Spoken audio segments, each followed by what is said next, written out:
Ya bir de cidden iyi tutuyorlar. Tamam git dediler bak.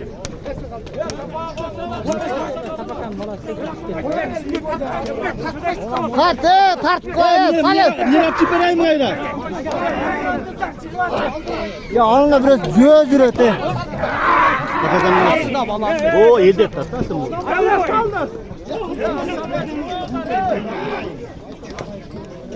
Fiji turbayı Bunu bir nerede o da. Göz üret. Atlarına turgun. Ah! Ölüp kes. Adam tartın. Göğünü tartın. Göğünü.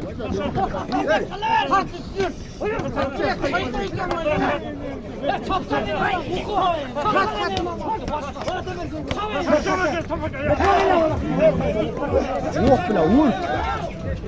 Şavenen ha o son da olur. Ha bu ya. Ana. Ana.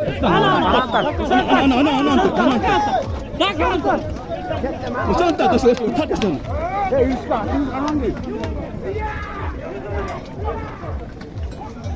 Ana ye murşkula yenen sikeyim.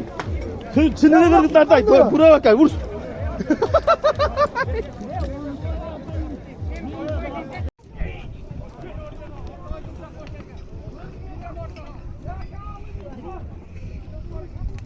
Ay direkt meyne duvarı.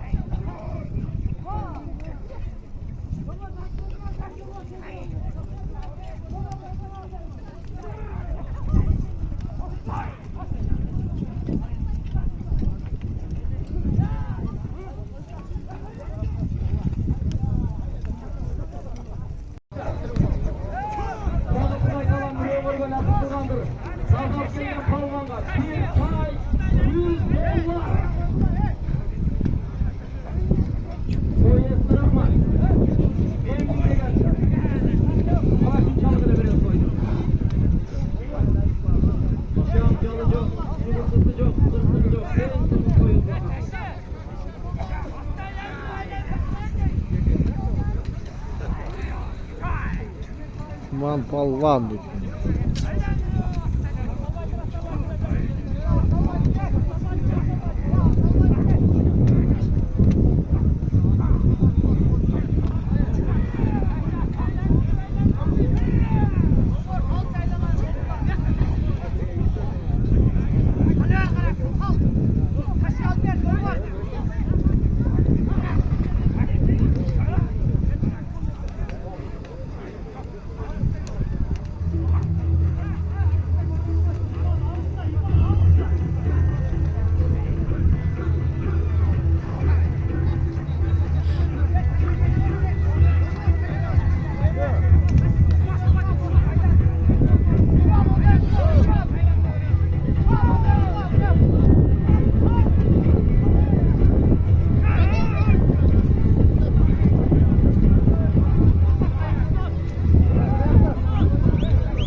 Gay umanlaşırdın.